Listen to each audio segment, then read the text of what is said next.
Esto es Colmena 5. En breve, comenzamos.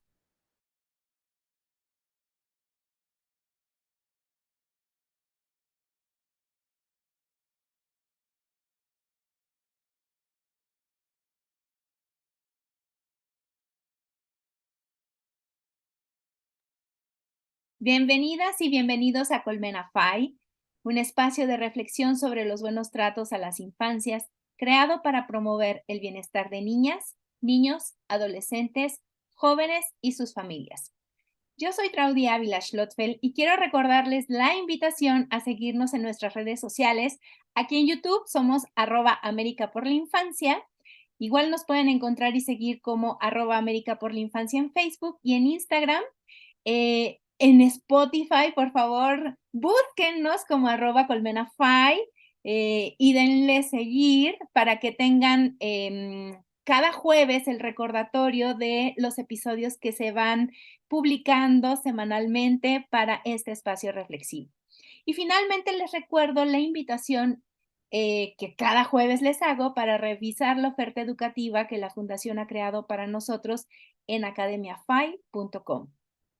Ya es jueves de Colmena 5 y hoy entretejeremos el episodio número 18. Ya llevamos 18 episodios y este episodio lo vamos a abordar con nuestro invitado de honor, el doctor Alexis Gómez. Sea usted muy bienvenido, Alexis. Muchas gracias, Claudia. Muy buenos días, buenas tardes, sea a la hora que nos escuchen. Un gusto estar aquí con todas y con todos ustedes. Es un placer poder conversar sobre un tema.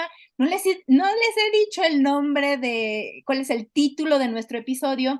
Y este tema, este título nos importa a todos y a todas, a cada una de las personas que nos relacionamos con las infancias. A veces dicen, ay, no tengo hijos, pero resulta que todas y todos somos corresponsables del sano desarrollo de nuestras niñas, niños y adolescentes. Así que el tema de hoy es protección integral a la infancia. Pero antes de empezar, permítame presentarlo brevemente. ¿Está usted de acuerdo? De acuerdo. Esto. Bueno, Antonio Alexis Gómez Juárez es licenciado en Derecho y maestro en Justicia Constitucional por la Universidad de Guanajuato, especialista y maestro en Justicia Administrativa por el Instituto de Justicia Administrativa del Estado de Guanajuato, máster en Derechos Humanos por la Universidad de Granada, diplomado en Parentalidad, Apego y Desarrollo de la Infancia por la Fundación América por la Infancia. Por cierto, empieza ya muy prontito este diplomado. Esta es la versión, el formato es en línea, pero es a tu ritmo. Vayan y suscríbanse a este diplomado que es bellísimo. Y también está diplomado en Políticas Públicas y Evaluación por el Centro de Investigación y Docencia Económicas, o CIDE. Actualmente se encuentra desarrollando su tesis doctoral bajo el título Derechos de las Niñas, Niños y Adolescentes a Vivir en Familia, Bases para una Política Nacional de Desinstitucionalización. ¡Ay! Este concepto lo vimos en un episodio bellísimo. Vayan y revísenlo, por favor. Está en Spotify y también está aquí en YouTube. Con dos doctoras venezolanas, la doctora Magari Curet y la doctora Gloria López. El título de ese episodio es Infancias privadas de su libertad. Cuenta con una trayectoria de más de 10 años dentro del Sistema para el Desarrollo Integral de la Familia del Estado de Guanajuato, en donde actualmente se desempeña como subdirector general normativo y desde donde ha participado en diversos proyectos legislativos, normativos y de política pública relacionados con la protección y restitución de los derechos de niñas, niños y adolescentes, entre ellos la descentralización de la Procuraduría Estatal de Protección de los Derechos de Niñas, Niños y Adolescentes, la creación e implementación de la Estrategia Estatal de Desinstitucionalización de Niñas, Niños y Adolescentes, conocida como Alianza Guía, y el desarrollo e instalación de programas de crianza positiva, fortalecimiento familiar y acogimiento familiar. Además, se ha desempeñado como docente en la Procuraduría de los Derechos Humanos del Estado de Guanajuato, en donde impartió los módulos de mecanismos de protección de los derechos de niñas, niños y adolescentes en el diplomado Aspectos Integrales en la Protección de los Derechos de Niñas, Niños y Adolescentes en el 2021. los módulos, claro. El segundo módulo es Marco Normativo Nacional de los Derechos Humanos de Niñas, Niños y Adolescentes en la especialidad en Derechos Humanos de Niñas, Niños y Adolescentes 2022-2023. ¿Algo más?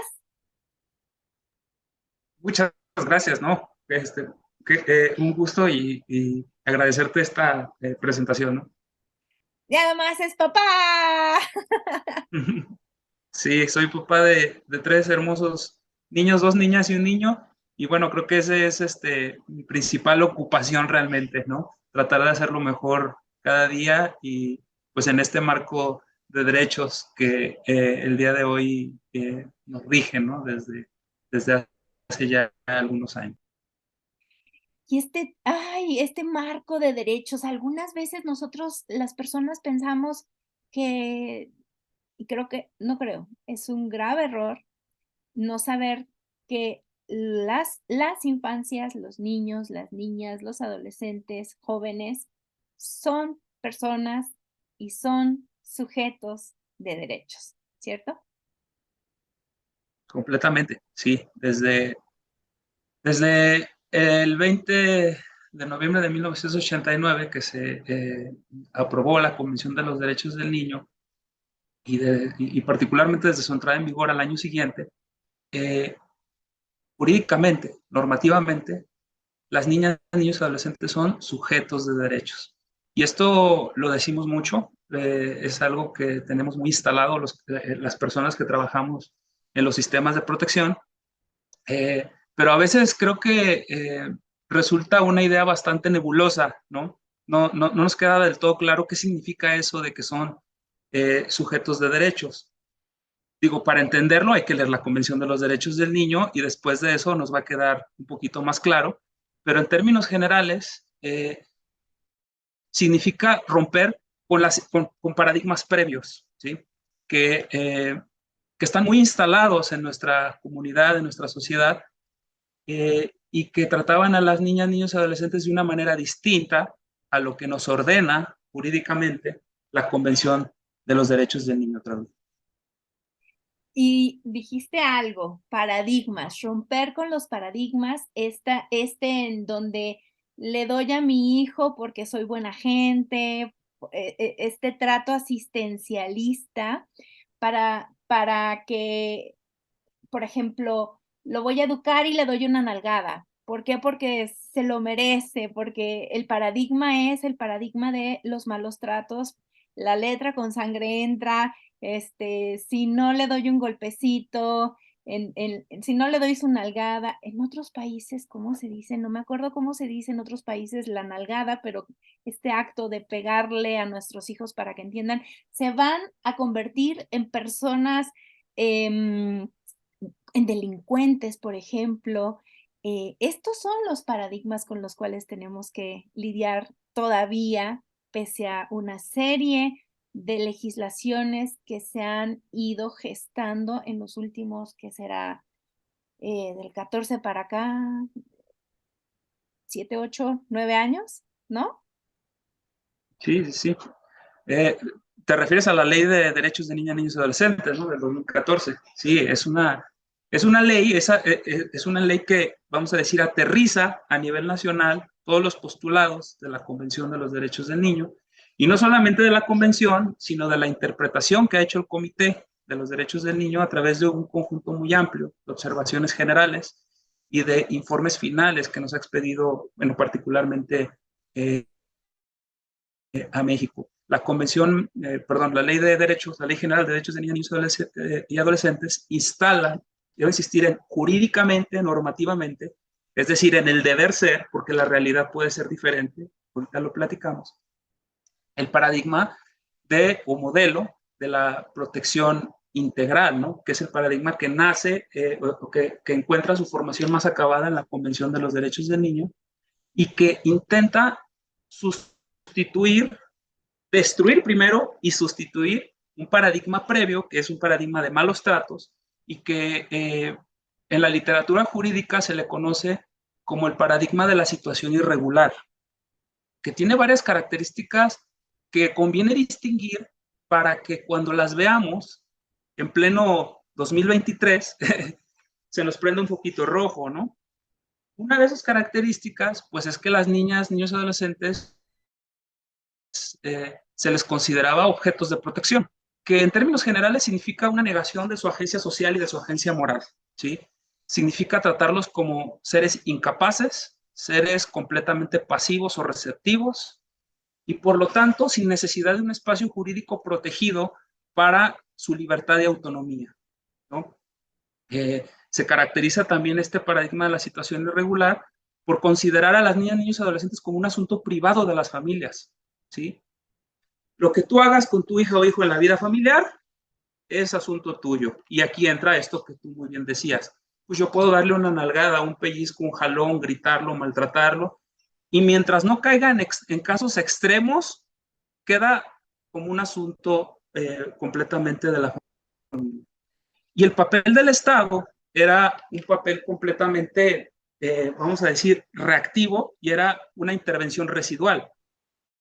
Solo se intervenía ante la situación irregular que se presentaba ante casos de abandono, cuando las niñas, niños o adolescentes eran expulsados del seno familiar completamente, del maltrato muy grave, ¿sí? De los casos de maltrato o negligencia sumamente graves, eh, o ante la delincuencia, ¿no? Cuando una niña, niño adolescente cometía una conducta que el derecho consideraba que era un delito, ahí intervenía el Estado. Pero para todo lo demás, es un asunto que queda en manos completamente de las familias, lo cual pues implica dejarlos pues a este tipo de situaciones de violencia que a veces no es tan extrema, pero es crónica, o de la insatisfacción de muchos de aspectos que son fundamentales para su desarrollo integral. Y este paradigma de la situación irregular también supone un tipo de Estado, un tipo de aparato del Estado para cumplir pues con esa función de tutela, ¿no? Ante las situaciones irregulares de las que hablamos, que es un sistema tutelar, un sistema mínimo, muy pequeño, reactivo siempre, o sea, siempre reacciono ante estas situaciones y que buscaba, pues, no la realización realmente de los derechos o lograr el desarrollo holístico integral de las niñas, niños y adolescentes, sino fundamentalmente controlar socialmente este tipo de situaciones. Eh, lo que hace la Convención de los Derechos del Niño es decir, a ver, esto no queremos, esto no es algo que compartimos ya, porque las ciencias del desarrollo humano, porque la sociología de la infancia, porque a partir de la reflexión colectiva de muchas personas nos hemos dado cuenta de que es mentira que las niñas y niños sean pasivos, nos hemos dado cuenta que es tremendamente injusto que las familias puedan tratar a las niñas, niños y adolescentes de la forma en que les plazca, y que necesitamos hacernos cargo como comunidad del cumplimiento del conjunto de condiciones que son necesarias para su desarrollo, ¿no? Muy de la mano, por ejemplo, con la teoría de la ecología del desarrollo humano, ¿no? Es decir, no nada más importa lo que pasa en la familia y es un asunto de la familia, sino que hay una influencia de todos los demás entornos que rodean al individuo, a la familia y el resto de los espacios en los que se da el desarrollo humano. Qué bueno que trajiste a colación esta teoría de Uri Bronfenbrenner, porque justamente en esta teoría ecológica del desarrollo humano, Bronfenbrenner propone el niño es en relación con cada Sí, uno de los nichos en los cuales ese niño se relaciona, pero ojo, el desarrollo de este niño es bidireccional. El niño también promueve su propio exacto. desarrollo. Y como pasa eso, Claudia, como tú bien lo dices, y lo vemos, por ejemplo, en el juego, lo vemos, por ejemplo, en la crianza, o sea, no nada más influye lo que las mamás y papás hacen, sino también lo que el niño hace y va generando determinadas dinámicas en la familia. Y lo hemos visto también en movimientos sociales que las propias niñas y niños han tomado en sus manos, ¿no? En donde han sufrido tremendas injusticias y se han organizado para exigir cambios en la sociedad y lo han logrado. O sea, creo que ya desde todos estos saberes que tenemos disponibles ya a la fecha, queda muy claro que efectivamente las niñas y niños no son seres pasivos que nada más están recibiendo cultura, socialización, como nos lo han pintado, pues teorías pues, tradicionales, pero ya superadas, ¿no? Pero que siguen siendo muy influyentes a la fecha.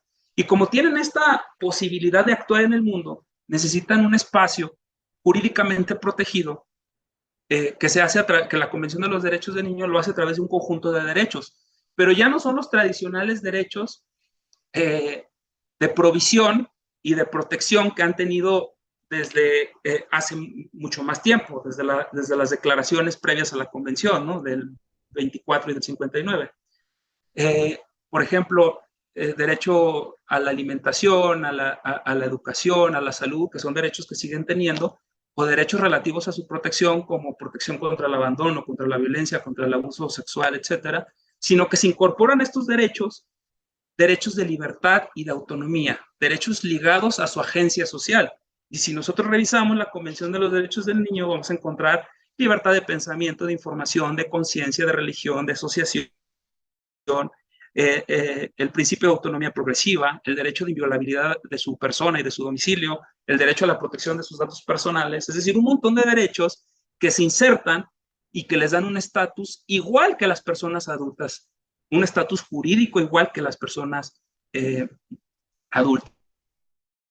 Y resulta entonces que conforme a la convención, las niñas, niños y adolescentes tienen todos los derechos que tienen las personas adultas, incluyendo estos derechos que tutelan la libertad y la autonomía de manera más directa, más porque no vamos a desconocer que son personas en crecimiento, personas en desarrollo, que necesitan que se acompañen sus trayectorias de desarrollo, que los pone porque vivimos en un mundo adultocéntrico, desafortunadamente, en mucha vulnerabilidad, y por lo tanto también tienen derechos especiales, que se llaman derechos categoriales, derechos específicos, especificados, o como lo dice la Corte Interamericana de Derechos Humanos, derivado de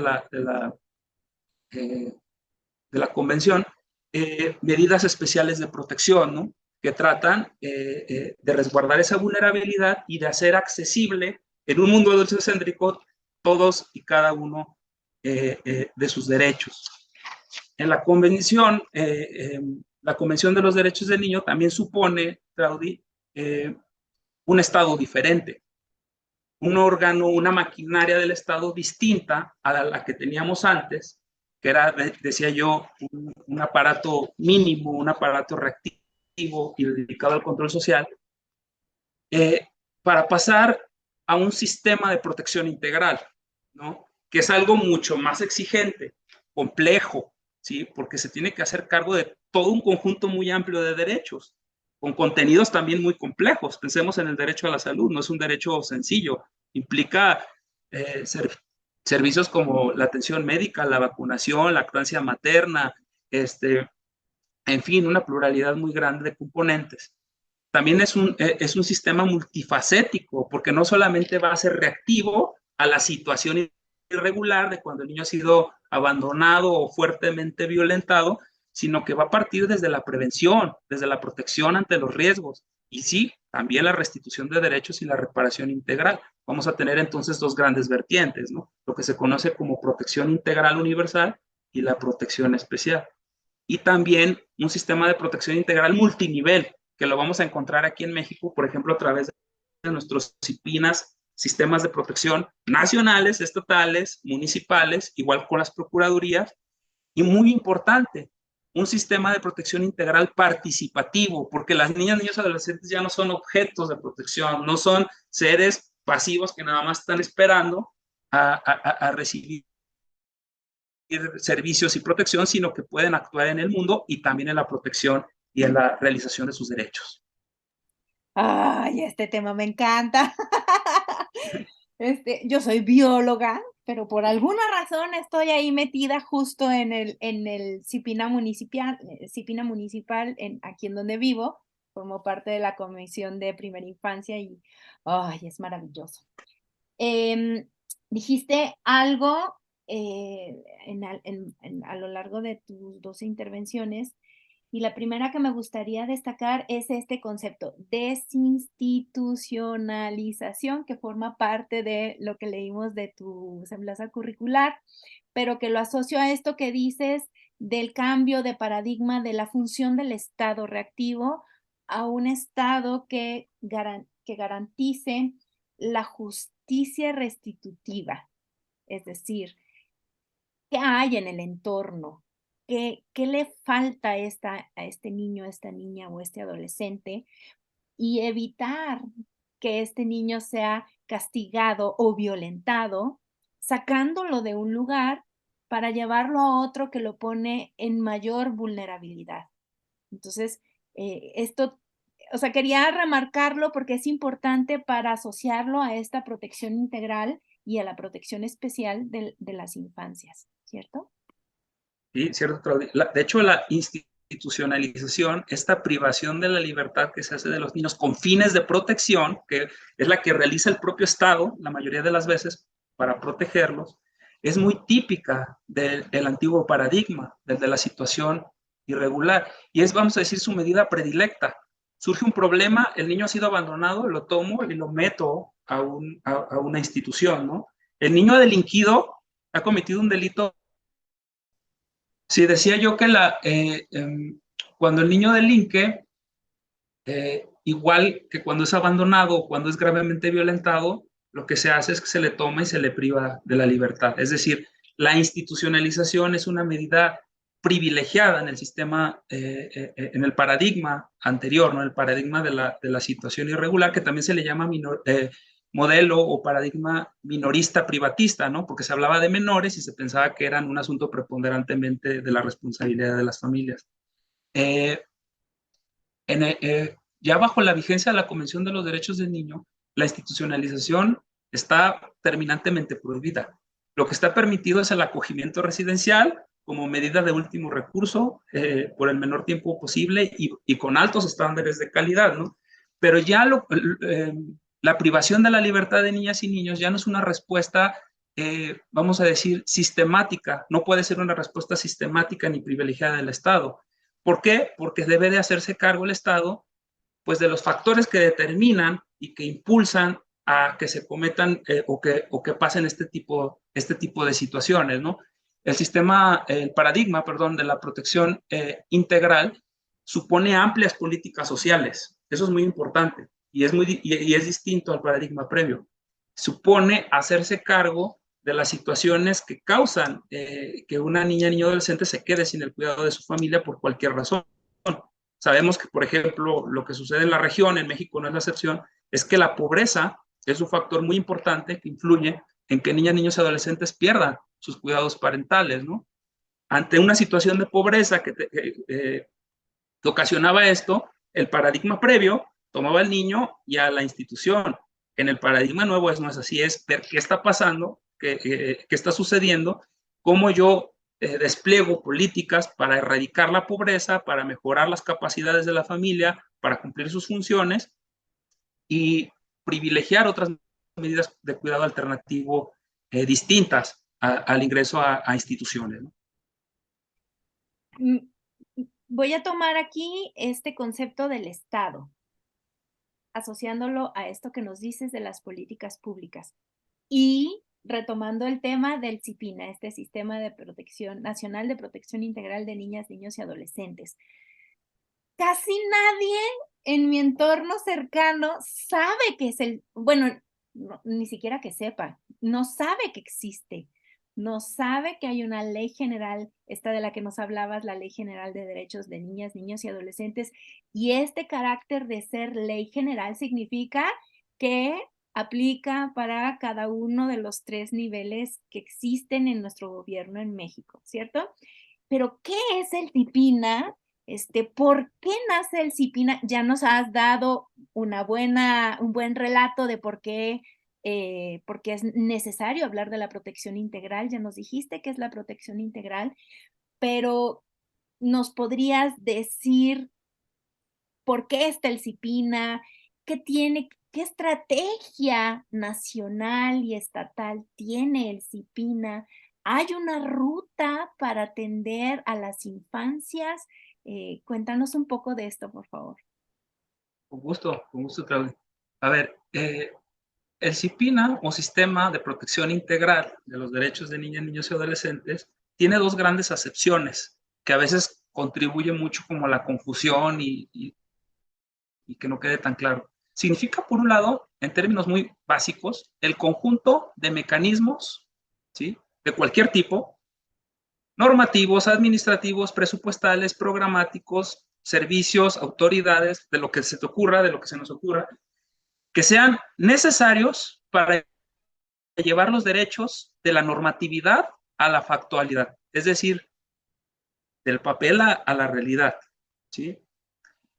Tiene su fundamento esto en el artículo cuarto de la Convención de los Derechos del Niño, que obliga a los estados, pues, no nada más a firmar la convención y a decir que, pues sí, me adhiero y entra en vigor, sino a cambiar todo lo que sea necesario, a poner en marcha todo lo que sea necesario para que los derechos de las niñas y adolescentes sean una realidad.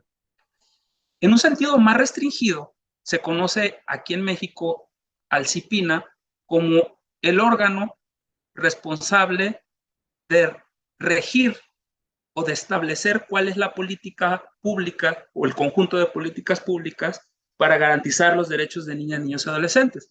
Y lo identificamos con este órgano colegiado que está de decisión política, en el que está el presidente de la República, los secretarios de Estado, organismos constitucionales autónomos, hay representantes del Poder Judicial, del Congreso de la Unión, y también invitados, ¿no? A través de las organizaciones de la sociedad civil y de las propias niñas, niños y adolescentes. Entonces, tenemos un sentido amplio, todo el conjunto de garantías necesarias para la efectividad de los derechos, y en un sentido restringido este órgano de decisión política, que en México también tiene encomendada una función de coordinación, ¿sí? Es decir, el CIPINA en México dice cuáles son los grandes objetivos que tenemos que seguir en un plazo determinado para hacer realidad los derechos de niñas, niños y adolescentes y establecer los grandes planes para lograrlo, y al mismo tiempo es el responsable de lograr que todos nos pongamos de acuerdo, que todos nos hablemos, que el secretario A hable con el secretario B, que el Poder Judicial sepa lo que pasa en el Ejecutivo, que el Legislativo, así me explico, que todos hablen y que también hablen con la sociedad civil, que es muy importante, y desde luego con las propias niñas, niños y adolescentes, en términos muy generales. Y que aquí ojalá y nos vean algunas personas relacionadas con los gobiernos en sus distintos niveles, porque a veces se les olvida que en el papelito, digamos, en la teoría, es necesario que esté desglosado el presupuesto, es decir, perfectamente bien etiquetado. Esto es primera infancia, esto va, no sé, para atención de las madres gestantes, o sea, porque a veces no hay un desglose de los presupuestos, a veces ni siquiera hay una etiqueta para la primera infancia y eso hace complicado un poco aterrizar esta estrategia nacional, estatal o municipal de la atención a la primera infancia que existe esta estrategia, sépanlo por favor, váyanse aquí con CIPINA, ENAPI en sus cabezas, existen, pero a veces nuestros gobernantes como que les cuesta cambiar un poco el chip para entender que dentro de estas, no sé cuáles son el término correcto, por favor, ayúdame, que entregan los gobernadores para decir, este es el presupuesto anual, no me acuerdo cómo se llama, Sí, etiquetar. la ley de presupuestos, ¿no? De egresos. Exacto.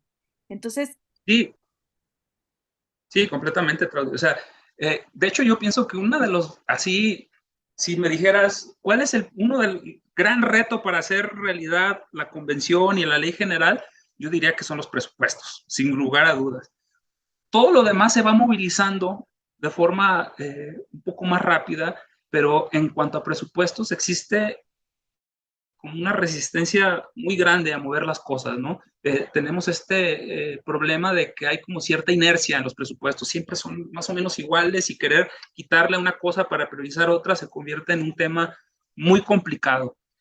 El Comité de los Derechos del Niño tiene una observación general, que es bueno, varias, pero dos particularmente, una en materia de medidas generales de aplicación y otra en materia de presupuestos públicos, donde nos ha dicho, vamos a hacer, ha dado varias pautas de qué deben de hacer los estados para hacer efectiva la convención y desde luego parte de eso es tener presupuestos, como tú dices, presupuestos desglosados, etiquetados, garantizados, ¿no?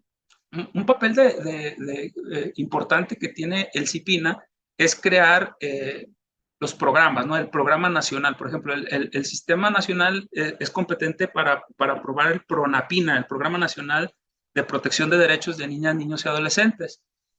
Y a partir de ahí ha aprobado otro tipo de instrumentos de política pública como la Estrategia Nacional de Primera Infancia, y también tiene una responsabilidad para impulsar la creación de presupuestos. Pero como sabemos, en México la autorización de los presupuestos pues está en los congresos, ¿no? No corresponde al CIPINA. Entonces, por eso es importante que la mesa del CIPINA pues esté en los diputados, ¿no? Esté en los congresos, para que sepan que si estamos aprobando, por ejemplo, un ambicioso programa para hacer realidad, por ejemplo, los derechos durante la primera infancia, a través de esta Estrategia Nacional de Primera Infancia, ¿no? Por ejemplo, pues se requiere garantizar presupuestos suficientes, ¿no? Nada de ahí se pone en marcha si no es también a través de una inversión pública suficiente, ¿no? Y sostenida, porque pues hay que ser muy objetivos y saber que tenemos brechas muy grandes para hacer efectivos esos derechos, mucho más grandes de las que existen para el caso de las personas adultas, ¿no? Y un ejemplo es la pobreza, ¿no? Por ejemplo, en México la pobreza es 10 puntos porcentuales más alta en el caso de niñas, niños y adolescentes que en el caso de personas adultas entre 18 y 65 años, ¿no? Y es todavía más alta la pobreza tratándose de primera infancia, ¿no? Entonces las brechas son todavía muchísimo más grandes y me parece que se requieren presupuestos suficientes y reforzados, ¿no? Claro, tener un programa que vaya siendo realidad de forma progresiva esto, pero no se puede hacer sin presupuestos, Claudia. Totalmente. Y hace poquito, bueno, yo sé que han habido algunas intervenciones de asociaciones civiles en el Congreso, en la Cámara de Diputados. No creo, no recuerdo que haya sucedido así en la Cámara de Senadores, pero recordarles a quienes nos gobiernan que un premio Nobel de Economía hace algunos años, Heckman nos dijo y nos demostró que el mayor retorno por cada dólar que los gobiernos inviertan es el que se invierte en la primera infancia, ¿cierto? Sí, completamente de acuerdo. Y además es un momento crucial para el desarrollo posterior del ser humano, ¿no? Es una etapa que no se vuelve a repetir en todo el ciclo de vida de las personas. Es una etapa muy sensible, una oportunidad de desarrollo tremenda y también es donde tenemos las mayores brechas, ¿no? Como te decía, tenemos ahí bastante que hacer. Curiosamente, eh, a pesar de todo esto que decimos, de que hay un gran retorno de inversión, de las grandes brechas y de la ventana privilegiada para desarrollo que constituye para las personas, es donde menos invierte, ¿no? La primera infancia. Esto es algo que trata como de poner sobre la mesa la ENAPI, ¿no?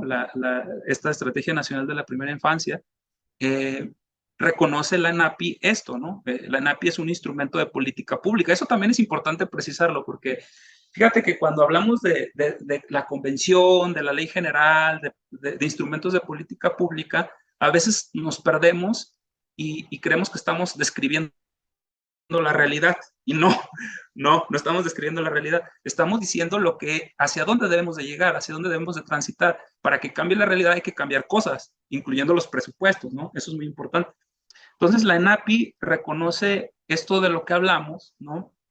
Y trata de trazar una estrategia de cómo lograrlo, ¿no? Y lo hace a través de un abanico complejo de elementos, ¿no? Incluyendo una ruta integral de atenciones.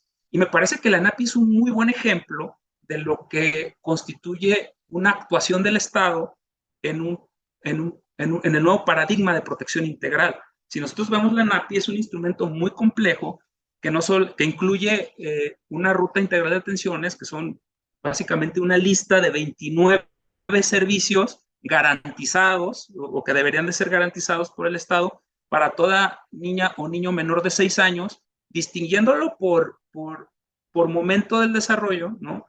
Y que abarca desde antes del embarazo, ¿no? Hasta antes de los 6 años de edad, ¿no? Y, y también constituye una clara, vamos a decir, transmisión de la idea de integralidad de derechos a un instrumento de política pública, porque encontramos ahí cuestiones relativas a la salud, vacunación, atención médica, protección especial, pobreza, atención a personas, a niñas y niños en situación de vulnerabilidad, con discapacidad. Encontramos también tema de registro de nacimiento, eh, eh, protección a la maternidad, agua y saneamiento, es decir, una pluralidad de servicios y de estrategias muy grande, muy interesante, pero no solamente es esto, ¿no? También la ENAPI incluye un programa especial, es decir, establecer objetivos y las alternativas para llegar a esos, o las rutas para llegar a esos objetivos, un subanexo transversal presupuestario que debería de existir y que todavía no existe, pero debería de existir, ¿sí? Donde se desglose, como tú bien decías, a qué le estamos asignando presupuesto y cuánto, ¿no? Un subsistema de información especial, ¿sí? Necesitamos datos desglosados por sexo, por edad, que considere y que visibilice a las niñas y niños en situación de vulnerabilidad. Un sistema de seguimiento nominal también forma parte de la ENAPI, que eso está muy, muy, muy interesante, muy padre, aunque todavía es una idea, todavía no lo vemos en la realidad, que es básicamente la posibilidad de dar seguimiento a la trayectoria de desarrollo de cada niña y niño menor de 6 años, que yo pueda ver a través de un sistema de información tecnológico si a esta niña o niño ya le fue puesta tal vacuna, si ya fue a su primera, segunda, tercera cita eh, médica de niño sano, ¿no? Si ya, por ejemplo, fue inscrito o si ya está recibiendo educación preescolar, etcétera, ¿no? También incluye las comisiones de primera infancia, que esas se ha avanzado creo que un poco más instalándose en los estados, pero queda el enorme, enorme reto de instalarlas en el ámbito municipal, porque algo que también a mí me gusta mucho de esta estrategia es que reconoce que la realización de los derechos se hace en el territorio, no se hace a nivel nacional ni a nivel estatal, sino que las niñas y niños viven en los municipios y es ahí donde deben de estar disponibles los servicios, ¿no? También incluye un mapeo georreferenciado de servicios de primera infancia, que obviamente es muy importante porque las madres, padres, personas responsables del cuidado, pues necesitan saber dónde pueden ir a solicitar estos servicios y que constituye una forma de reducir el aislamiento que es muy frecuente, ¿no? Que sienten las familias de no saber ni siquiera dónde inscribir a su hijo, dónde llevarlo a atención médica, dónde acudir en el caso de una vulneración o restricción de derechos. Y finalmente, un mecanismo de aseguramiento de la calidad, que la calidad es muy importante porque sabemos que no basta llevar los servicios a más y más y más niñas y niños, sino que deben ser servicios de calidad, porque los servicios que son de mala calidad pueden resultar, pues, incluso contraproducentes, ¿no? Entonces, la ENAPI me parece a mí que es un ejemplo de esta complejidad que supone un sistema de protección integral, nada que ver con estos sistemas tutelares súper simples, donde básicamente eran dos grandes autoridades las responsables, ¿no? Los jueces de menores y las autoridades asistenciales. Entonces aquí en México era muy común, sigue siéndolo todavía a veces, ¿no? De que se piensa en niñas, niños y adolescentes, es competencia de los DIF, te metas en broncas a los DIF, ¿no? No, la ENAPI nos dice, a ver, aquí no nomás es los DIF, va a estar los DIF, va a estar la Secretaría de Salud, va a estar la Secretaría de Educación, la Secretaría de Salud, en fin, ¿no? Y ya vimos que con los presupuestos hasta los congresos, ¿no? ¡Ay! ¡Qué hermosa conversación el día de hoy! Pues fíjate que hay algunas cosas que yo anoté, pero me gustaría dejarles y que nos platicaras así brevemente antes de que se nos vaya a acabar el tiempo, porque si no seguimos y seguimos y esto se puede hacer súper, súper largo, pero digamos que tenemos este CIPINA, este Sistema Nacional de Protección Integral de Niñas, Niños y Adolescentes, la ENAPI, que sería como un marco rector de CIPINA, y para poder aterrizar la ruta integral de atención a la primera infancia, que es la RIA, esta guía de 29 servicios de la que nos estabas hablando. Pero digamos que como el corazón de estas tres cosas de las que nos has hablado es este marco del cuidado sensible y cariñoso que está descrito ¿en dónde, Alexis? Sí, este marco, bueno, es un marco en el que está contenida toda la ENAPI, ¿no?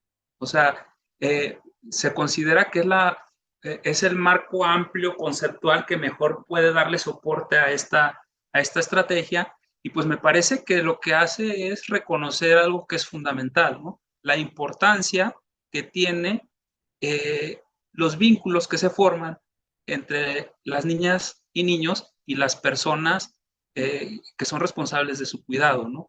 Y cómo el Estado tiene que favorecer esos vínculos de la mejor forma y cumplir con lo que dice la Convención, que es asistir a las familias a través de la provisión, como vimos ahorita, muy amplia de un montón de servicios, 29 servicios que deberían estar garantizados por el Estado, eh, eh, para que ellos logren hacer sus funciones parentales de la mejor forma posible, ¿no?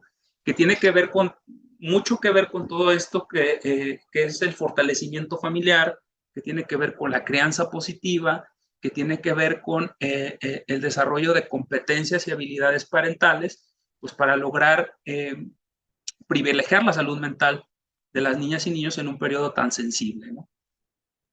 Y aquí les quiero recordar que en México hace 2 años se publicó una ley que todo mundo hizo un escándalo y le puso la ley antichanclas. Cuéntanos un poco sobre esta ley, que forma parte, o sea, somos uno de los pocos países de los Estados americanos que tenemos una ley explícita contra el castigo corporal y humillante dirigido para educar a nuestras niñas, niños y adolescentes.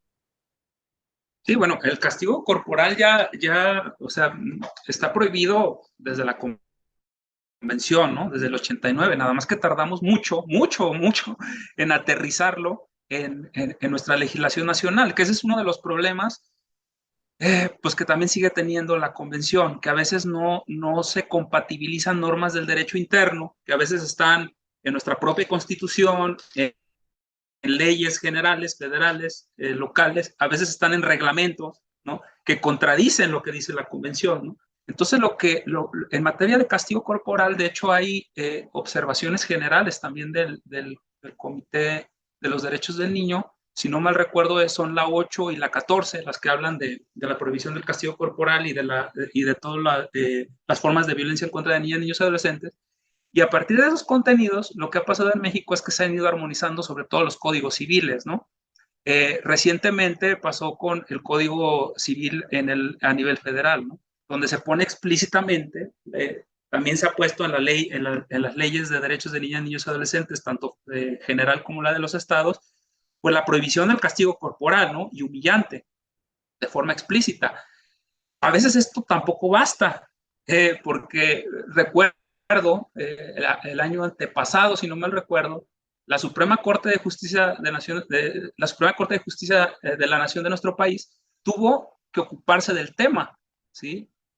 Porque varios tribunales inferiores, algunos tribunales de familia, tribunales de apelación, incluso jueces de amparo y tribunales colegiados, que son segunda instancia en el amparo, que es este mecanismo de protección de derechos humanos que tenemos en México, habían sostenido que golpear a una niña pequeño, porque se trataba de un caso de una niña o un niño pequeño, golpearlo con un cable en la espalda no era castigo corporal, sino que era un método de disciplina dado las circunstancias del caso. pues bueno, el asunto tuvo que llegar hasta nuestro máximo tribunal en México para que la Suprema Corte de Justicia de la Nación en una sentencia dijera, no, si es castigo corporal, porque mira, el Comité de los Derechos del Niño lo dijo en estas observaciones generales, que es la 8, y que lo había sostenido desde el 2006, ¿no? O sea, ya teníamos muchos años, no solamente con la convención, sino con una observación general, con muchas leyes ya armonizadas, pero aún así no fue suficiente. Entonces, esto nos habla, me parece a mí, de una cuestión de fondo, estructural, que tiene que ver con la enorme subordinación que existe todavía de las infancias y adolescencias respecto de las personas adultas, ¿no? Y nos llama a poner más esfuerzo, a redoblar los esfuerzos en materia me parece a mí, de crianza positiva, ¿no? Que logremos no solamente prohibir el castigo corporal, sino ofrecerle a las familias alternativas para lograr, por ejemplo, una disciplina positiva, ¿no? Totalmente de acuerdo.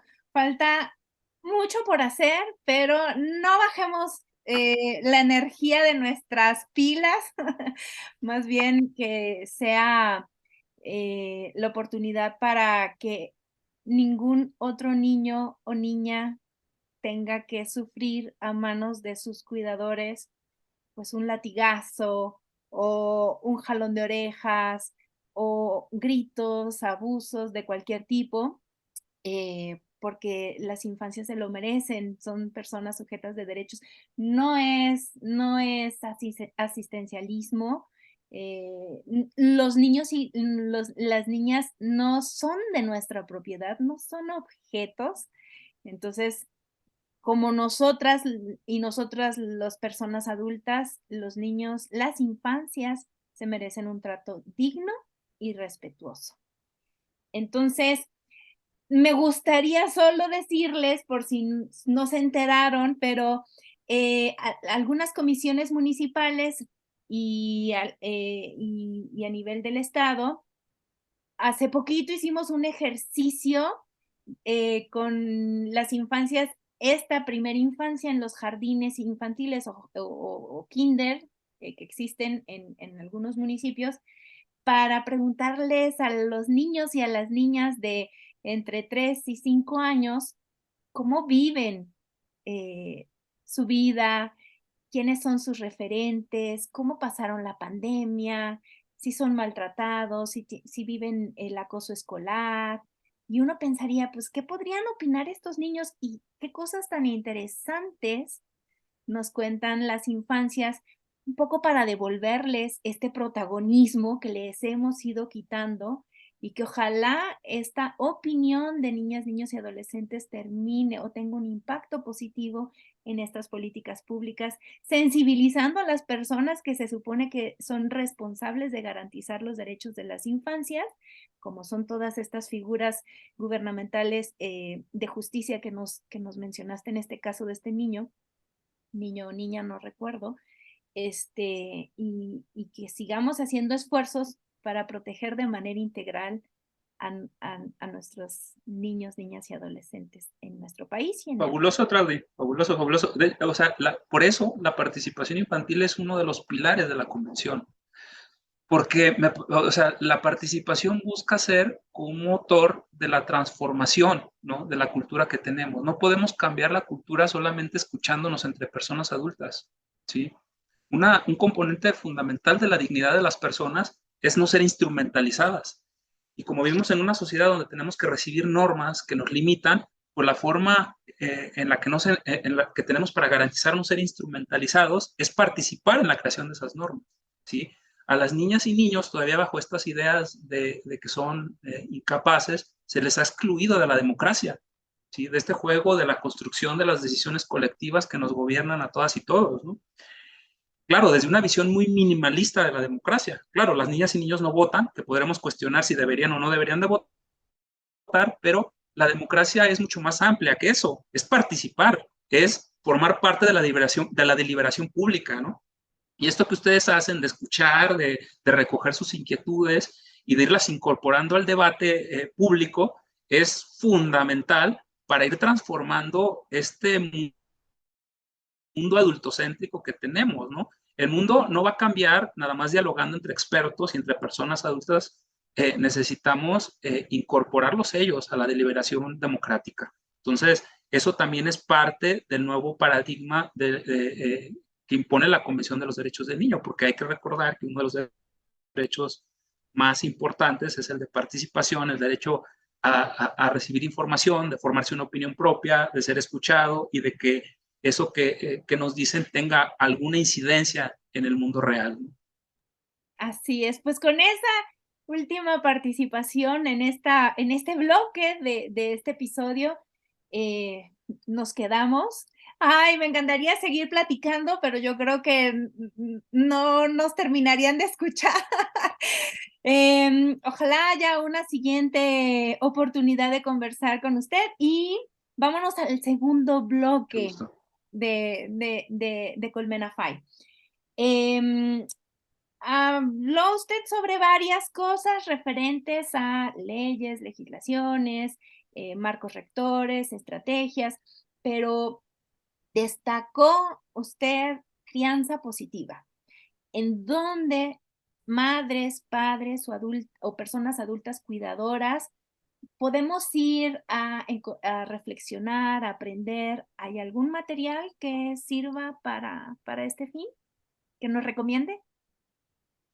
En materia de crianza positiva, bueno, pues creo que hay muchos libros. Recuerdo este de Disciplina sin lágrimas, que a mí me parece uno de los libros que mejor conecta con este nuevo paradigma, ¿no? Que es precisamente cómo lograr eh, hacer algo que tradicionalmente nos ha costado mucho trabajo, que es poner límites, pero sin incurrir a la violencia, ¿no? Tanto a la violencia física como a la violencia psicológica. Ese libro me parece a mí maravilloso, es un libro que yo he utilizado en mi propia crianza, ¿no? Con mis hijas e hijos. Y también es un libro que desde el lugar donde trabajo forma parte como del acervo que constantemente estamos consultando, pues para realizar nuestra labor, ¿no? Este libro de Disciplinas y Lágrimas de Daniel Siegel, ¿no? Perfecto. Y es un libro fácil de entender, de digerir, la lectura es súper fluida, así que vayamos y consigamos este libro en su librería favorita y si no, en estos espacios virtuales digitales de compra de libros. Y ahora sí, el último bloque de nuestra conversación en este espacio, yo le pido a la persona invitada que relacione de manera breve, en 1 minuto, 2 minutos, que relacione un concepto con el concepto de los buenos tratos. Así que yo le pregunto, ¿está listo? Listo. Entonces, el concepto que me gustaría que nos ayudara a relacionar es Estado y buenos tratos. Estado. Pues creo que el Estado, a diferencia de lo que durante muchos años se creyó, tiene mucho que ver, tiene mucho que ver con los tratos que las familias, que madres, padres y personas responsables de cuidado le dan a las niñas, niños y adolescentes. El Estado es responsable de garantizar que las madres y padres de estas niñas y niños reciban la educación, la formación, las herramientas necesarias para llevar una crianza bien tratante. Y no solamente eso, también es responsable de crear entornos, comunidades sensibles que favorezcan y que permitan el desarrollo de estos buenos tratos. ¿Sí? No pueden los estados hacerse ya de la vista gorda, ya dijimos que eso pertenece a un paradigma superado, ¿no? En donde la forma en la que se trataba a las niñas y niños era una cuestión únicamente eh, atinente a las familias. No, eso es una responsabilidad pública que el Estado debe de asumir y debe de garantizar. Me encantó. La democracia es Gracias. participación El Estado es el responsable de asegurar nuestro bienestar, el bienestar no solo de las personas adultas, sino de las personitas estas que tenemos todos y cada uno de nosotros la responsabilidad de ir humanizando para alcanzar a vivir en una cultura de paz. Así que muchísimas gracias, Antonio. Alexis, ha sido un placer conocerle, un placer aprender con usted. Espero que las personas que nos hayan acompañado este jueves 30 de marzo hayan disfrutado tanto como yo esta conversación, que hayan aprendido tanto como yo, que lo lleven a la práctica con el niño o la niña o el joven más cercano a ustedes, sean sus hijos o no sean sus hijos, y exijamos, porque esto de la participación también es exigir que nuestros gobernantes, al nivel en el que estén, eh, promuevan, gestionen estos entornos dignos y bien tratantes para las infancias. Muchísimas gracias. Gracias a ti, Claudia, encantado. Gracias a cada uno de ustedes por escucharnos. Por favor, si les ha gustado este episodio, denle like, compártanselo por favor a la persona a quien crean ustedes que les puede ser de utilidad. Vayan a Spotify, nos encuentran nuevamente, les recuerdo, como @colmenafy. Denle seguir, por favor. Es muy importante que nos sigan para que cada vez esta comunidad reflexiva se haga cada vez más y más grande y estas comunidades sensibles cada vez sean más una realidad. Gracias a Carlos Díaz por todas las cosas tan bonitas que ustedes ven respecto a los diseños para América por la Infancia. Gracias a Javier Lenis por hacer posible este estreno en este canal de YouTube. Y nos vemos el próximo jueves de Colmenafy, para entretejer el episodio número 19 y justamente vamos a hablar sobre la economía de la primera infancia con una doctora en economía, la doctora Ana Balsa, quien desde Uruguay se va a conectar para conversar sobre este tema. Muchísimas gracias a cada uno de ustedes, que tengan un lindo fin de semana y nos vemos en el próximo estreno. Buena tarde.